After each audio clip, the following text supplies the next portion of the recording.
Hello, everyone, and welcome to our English podcast. My name is Jack, and I'm very happy that you are listening today. This podcast is designed for beginners and intermediate English learners. We speak slowly, clearly, and we use simple words. Today's episode is called My First Trip to a New City.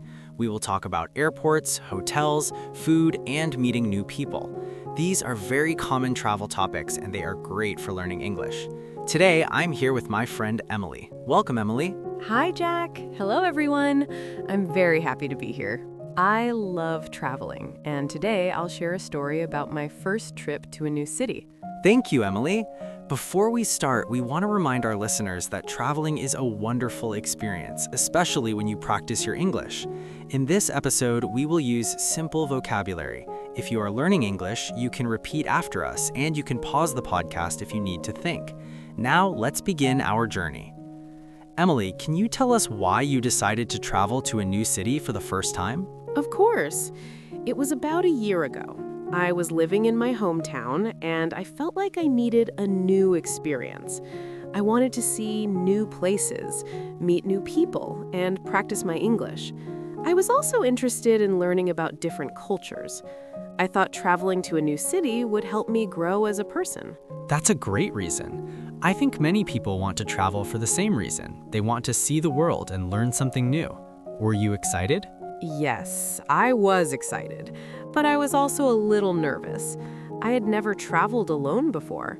I was worried about finding my way in a new place and speaking English with native speakers, but I decided to go anyway. I told myself that it would be a great adventure. Sometimes the best way to learn is to do something new. Did you plan everything in detail? I planned the basic things. I chose the city I wanted to visit, booked a flight, and reserved a hotel. I also made a list of places I wanted to see, but I left some time free for exploring. I didn't want to plan every minute because I wanted to be flexible. Preparing for a trip is important. What did you do before you left? I made a checklist. First, I checked my passport to make sure it was valid. Then, I booked my flight online. I looked at different airlines and chose a flight that was affordable and comfortable. I also checked the weather in the city so I knew what clothes to pack. Because it was spring, I packed light clothes, a jacket, and comfortable shoes. That sounds organized. Did you practice English before you traveled? Yes, I did. I watched English videos about traveling and listened to audio lessons. I learned useful phrases like, "Where is the taxi stand? How much does it cost?" And, "Could you repeat that, please?" I wrote these phrases in a small notebook, which I carried with me. Practicing conversation is a great idea. Did you tell your family and friends about your plans? Yes, I told my family, and they were very supportive. They knew this trip was important for me. My friends were excited too. They gave me advice about traveling, like keeping my valuables safe and being careful in crowded places. That's good advice. You can never be too careful when you travel. So, after you prepared, the next step was going to the airport. Can you tell us about that? Sure. On the day of my trip, I arrived at the airport 3 hours before my flight. I wanted to have enough time to check in, go through security, and find my gate. The airport was busy, and there were many people. Airports can be confusing. What was the first thing you did? I went to the check-in counter. The airline staff was friendly. I said, "Hello, I have a flight to New York City." They asked for my passport and ticket. I gave them my documents, and they checked my details. Then they weighed my suitcase. Thankfully, my luggage was within the weight limit. After that, they gave me a boarding pass. Good job. Did you feel nervous when speaking English? A little bit, but the staff spoke slowly, and they were patient. I asked, "Where is the security check?" And they pointed me in the right direction. Then you went through security. Many travelers feel nervous at this step. Yes, I did. I placed my bag on the conveyor belt and walked through the metal detector.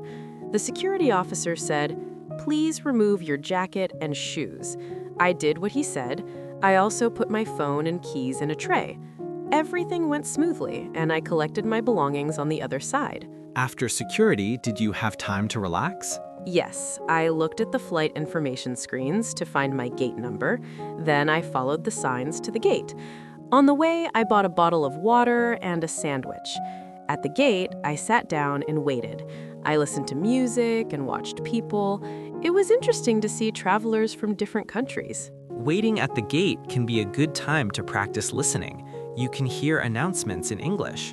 Exactly. I heard the announcement, Flight 567 to New York City is now boarding. I checked my boarding pass. It said Group B, so I waited until my group was called. When it was my turn, I walked to the plane, showed my boarding pass to the flight attendant, and found my seat. The airplane experience is an important part of the journey. How was your flight? It was comfortable. I had a window seat so I could see the clouds and the landscape.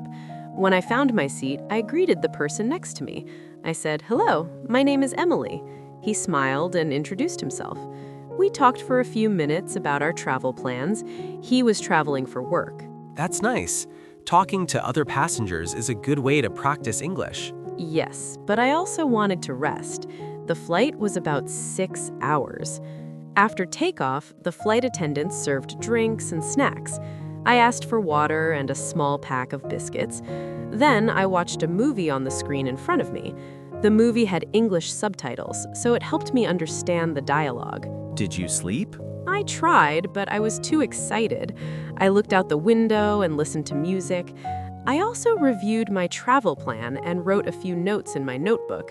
I wrote the address of my hotel, the phone number of a taxi company, and the names of some tourist attractions. That's smart. It's good to have important information written down. Did you talk to the flight attendants? Yes. I asked, "Excuse me, could I have a blanket?" And the flight attendant smiled and gave me one. Later, when they served meals, I said, "Thank you," and "This is delicious." Being polite is important. The flight attendants were very kind. After some hours, the plane landed. What happened next? When the plane landed, the pilot announced, "Welcome to New York City. The local time is 10 a.m." Everyone clapped. I felt excited and a little tired. I followed the other passengers to the exit. When I walked out of the plane, I saw signs leading to baggage claim and customs. Did you go through immigration? Yes. At immigration, I stood in line and waited for my turn. When it was my turn, the officer asked me a few questions in English. "What is the purpose of your visit?" I replied, "Tourism." Then he asked, "How long will you stay?" I said, 7 days. He stamped my passport and said, "Welcome." That's a common experience for many travelers. Was it stressful? A little, but I tried to stay calm and answer clearly. After immigration, I went to baggage claim. I looked for my suitcase on the conveyor belt. When I found it, I checked the tag to make sure it was mine. Then I headed to the exit. How did you get to your hotel? I decided to take a taxi. I found the official taxi stand outside the airport. There was a line of taxis and a person helping passengers. I said, "Hello, I need a taxi to the Green Park Hotel." The taxi driver helped me put my suitcase in the trunk, and I got in the back seat. Did you have a conversation with the driver? Yes, I greeted him and told him the address. He asked me where I was from. I told him I was from Jordan. He asked about my trip, and we talked about the weather. His English was clear, and he was friendly. He also gave me some recommendations for places to visit, like Central Park and the Metropolitan Museum of Art. That's helpful. Was the ride long? It took about 40 minutes because there was traffic. I looked out the window and saw tall buildings, yellow taxis, and people walking. It was my first time seeing such a busy city. The taxi fare was reasonable. When we arrived at the hotel, I paid the driver and said, "Thank you. Have a great day." Arriving at a hotel is another important step. What did you do at the hotel? I walked into the hotel lobby. It was clean and bright. At the reception desk, a staff member smiled and said, "Good morning. Welcome to the Green Park Hotel. How can I help you?" I replied, "Hello. I have a reservation under the name Emily." She asked for my passport and reservation details. I handed her my passport and she checked her computer. She said, "Yes, we have your reservation for 7 nights. Here is your room key. Your room is on the 5th floor. Breakfast is served from 7 a.m. to 10 a.m. The Wi-Fi password is on your room card. Did you ask any questions? Yes, I asked, is there a map of the city? She gave me a small map and marked the hotel's location on it. I also asked where the nearest metro station was. She pointed it out on the map and explained how to get there. She was very helpful. Hotels often have good information for travelers. What did you think of your room? The room was simple but comfortable. There was a bed, a desk, a small wardrobe, and a window with a view of the street. I put my suitcase on the luggage stand and unpacked some clothes. I washed my face and changed my clothes. I felt a little tired, but I didn't want to sleep because I wanted to explore the city. Did you rest for a bit? I sat down and drank some water. I wrote a quick message to my family to tell them I arrived safely.